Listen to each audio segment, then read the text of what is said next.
setiap kali kita scroll-scroll media sosial, kita kan kayaknya milih-milih konten ya. Tapi pernah nggak kepikiran, jangan-jangan pilihan itu bukan murni pilihan kita? Kehidupan digital kita tuh, wah jauh lebih kompleks dari yang kelihatan.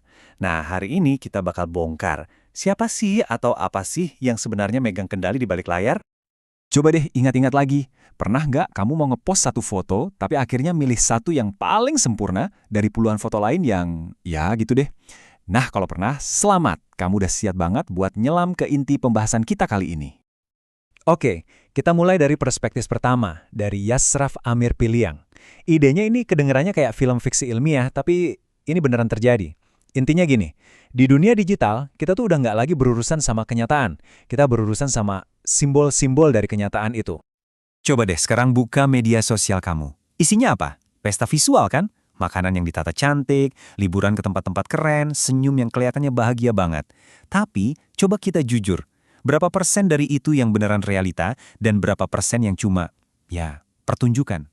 Nah, simpen dulu pertanyaan itu ya. Nah, disinilah konsep kunci dari Yasraf masuk, hiperrealitas. Contohnya gini, pas foto brunch yang estetik itu, lengkap sama likes dan komennya, jadi jauh lebih penting daripada ya rasa makanannya sendiri. Gampangnya, fotonya atau simulasinya udah ngalahin realitanya. Jadi artinya apa? Ya artinya kita kayak hidup di dunia yang isinya tuh kopian semua, nggak ada aslinya. Kita jadi lebih mikirin gimana sebuah momen bakal kelihatan di layar dibandingin nikmatin momen itu sendiri. Ini bener-bener ngubah cara kita hidup loh. Inti krusialnya tuh gini, kita nggak lagi beli baju cuma karena butuh baju. Kita beli baju buat makna yang bisa dipamerin online. Kayak kata Yasraf, kita tuh bukan lagi mengonsumsi barang, tapi kita mengonsumsi tanda. Oke, kalau hidup online kita itu panggung sandiwara, pertanyaannya kan siapa penontonnya? Dan mereka dapat untung apa? Nah, di sini kita masuk ke pemikiran Deborah Lupton yang ngasih kita sebuah fakta yang jujur aja agak nggak enak didengar. Di panggung digital ini, produknya itu kita sendiri. Gini deh, tiap kali kamu nge-like, nge-search sesuatu di Google, bahkan berapa lama kamu ngeliatin satu gambar, itu semua ninggalin jejak. Nah, proses mengubah semua aktivitas kita jadi data-data ini, itulah yang namanya datafikasi. Prosesnya punya alur yang jelas banget. Pertama, aktivitas kamu di online jadi jejak digital. Kedua, jejak-jejak ini dikumpulin sama algoritma buat ngebangun profil yang super detail tentang kamu.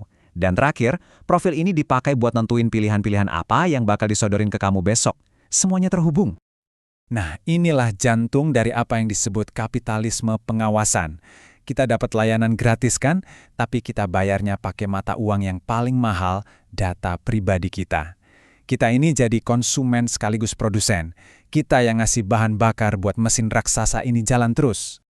Oke, tadi kita udah ngomongin soal citra, soal data, tapi gimana dampaknya ke psikologis kita, ke jiwa kita? Nah, Sherry Turkle bakal ngajak kita ngelihat sisi yang lebih personal, sisi batin dari kehidupan digital ini. Turkle punya istilah keren, tethered, artinya tertambat sama gadget kita. Coba deh jujur, pas lagi ngumpul sama teman-teman, seberapa sering tangan kita gatal pengen ngecek HP? Fisik kita di situ, tapi pikiran kita melayang ke tempat lain, nungguin notif selanjutnya. Bener nggak? Nah, ini dia intinya. Kita udah ngebarter percakapan yang butuh empati, butuh kehadiran utuh, dengan koneksi yang sifatnya cuma tuker-tukeran informasi, cepat dan dangkal. Kita sibuk nambahin jumlah teman, tapi mungkin kita malah kehilangan pertemanan yang asli. Dan ini pertanyaan menusuk dari Turkle. Jangan-jangan kita pakai teknologi ini buat lari. Lari dari sepi, lari dari bosen, dan mungkin lari dari capeknya berinteraksi secara mendalam sama orang lain, jadi semacam pelarian tanpa henti dari diri kita sendiri. Di dunia online, kita semua ini sutradara sekaligus aktor utama film tentang hidup kita sendiri. Kita cuma nampilin adegan-adegan terbaik kan, yang gagal, yang rapuh, kita potong. Ini ngebuat ada tekanan buat harus selalu sempurna, yang anehnya justru bisa bikin kita makin ngerasa sendirian. Oke, sekarang bagian paling serunya. Kita bakal satuin semua kepingan puzzle ini. 3 pemikiran tadi itu bukan jalan sendiri-sendiri loh.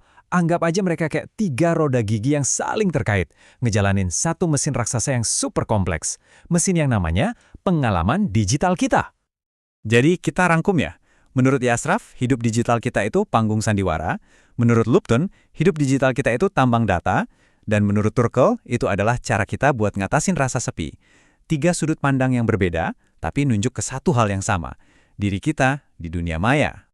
Jadi kesimpulannya, ada pergeseran besar.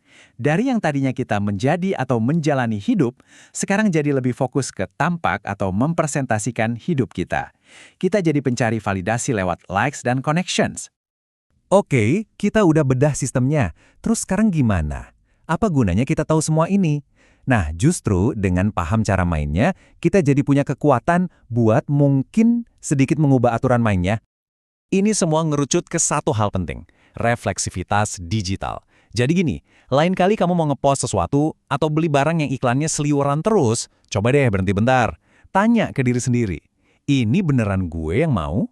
Atau gue cuma lagi ngikutin skrip yang udah dibikinin sama algoritma, tren, atau jangan-jangan cuma karena FOMO?